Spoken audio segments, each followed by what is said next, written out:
Олон улсын прокуроруудын холбооны Зүүн Европ, Төв Азийн бүс нутгийн 10 дугаар хурал Монгол Улсын нийслэл Улаанбаатар хотноо 2020 оны 6 дугаар сарын 5-6-ны өдрүүдэд боллоо.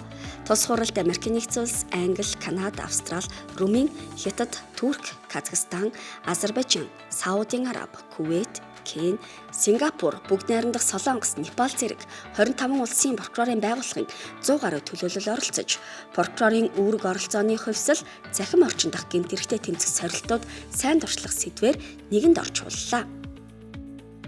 Тэгэхээр Монгол Улсын прокурорын байгууллага олон улсын прокурорын холбоонд 1996 онд олон нийтийн байгууллагаар ажиллаж байсан.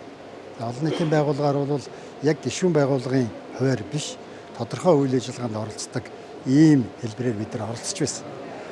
За бид нар 2023 онд Тбилисид болсон олон улсын хуралд албан ёсны гишүүн болохоо илэрхийлсэн. За энэ цаг үеэс хойш олон улсын прокурор холбооны үйл ажиллагаанд бид идэвхтэй оролцож ирсэн. Тэр идэвхтэй ажиллагаанд орж эхэлсний энэ үр дүнгээр өнөөдөр олон улсын прокурорын холбоо шийдвэр гаргаж Монгол улсад Улаанбаатар хот, Зүүн Европ, Төв Азийн олон улсын 10 дугаар хурлын зохион байгуулахаар шийдвэрлэсэн. За өнөөдөр энэ хурал амжилттай болж байна. Гэхдээ энэ зөвхөн бүс нутгаар хязгаарлагдсангүй дэлхийн 25 улсын прокурорууд оролцлоо. Тийм учраас энэ хурал бол бас нэлээд ач холбогдолтой олон улс энэ хуралд ач холбогдолтой гэж оролцож байгаагийн нэг илэрлэл гэж ингэж бодож байна. Энэ удаагийн Зүүн Европ, Төв Азийн бүс нутгийн 10 дугаар хурлын гол ач холбогдол нь бүс нутгийн прокурорын байгууллагуудын холбоо харилцааг бэхжүүлэх, туршлага солилцох, улс орнуудад тулгамдсан асуудлаа хилцэх боломжийг олгож байгаагаараа онцлог болж байна. За Монгол улсад болж буй бүсийн хурал маш өндөр түвшинд зохион байгуулагдаж байгааг онцолмоор байна. Энэхүү хурлаар оролцогч улс орнууд захим орчин дах гэмт хэрэгтэй тэмцэж буй сайн туршлагаа солилцож маш үр дүнтэй хэлцүүлгүүдийг өрнүүллээ. Олон улсын прокуроруудын холбооны бүсийн хурлаар олон нийтийн сүлжээ ба гэмт хэргийн хувьсал чиг хандлага, захим орчинд үлдэгдэж буй хүүхдийн эсрэг гэмт хэрэгтэй тэмцэх нь, технологийн дэвшил, инновацийг гэмт хэрэгтэй тэмцэхэд ашиглах нь, хүн худалдаалах гэмт хэрэг, бүс нутгийн чиг хандлага, стратеги, хохирогчийг хамгаалах ажиллагаа зэрэг 4 сэдвийн хүрээнд 14 улсын прокурорууд 16 ихтгэл хэлэлцүүлж, захим орчин дах гэмт хэрэгээс урьдчилан сэргийлэх чиглэлээр авч хэрэгжүүлж байгаа арга хэмжээ, сайн туршлагаа хуваалцлаа. IP, the International Association of Prosecutors. Олон улсын прокуроруудын холбоо нь улс орны прокурорын байгууллагын хамтын ажиллагааг өргөжүүлэн хөгжүүлэхэд онцгой анхаардаг. Ялангуяа бүс нутгийн хурлууд маш үр дүнтэй хамтын ажиллагааг бий болгож чаддаг. Монгол улсад болж буй энэ удаагийн бүсийн хурал маш өндөр зохион байгуулалттай болж байна. Оролцогч прокуроруудын сэтгэгдэлч маш өндөр байна.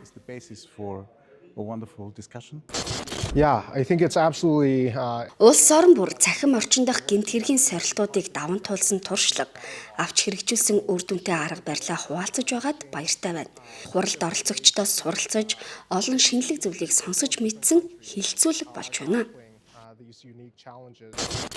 За захим орчинд үлдэгдэж байгаа гэмт хэрэг ялангуяа хүүхд тохирсон гэмт хэрэг дэлхийн нийтийн анхаарлын төвд болж байна. За энэ талаар өнөөдрийн илтгэлийн бас нэг гол сэдэв байлаа.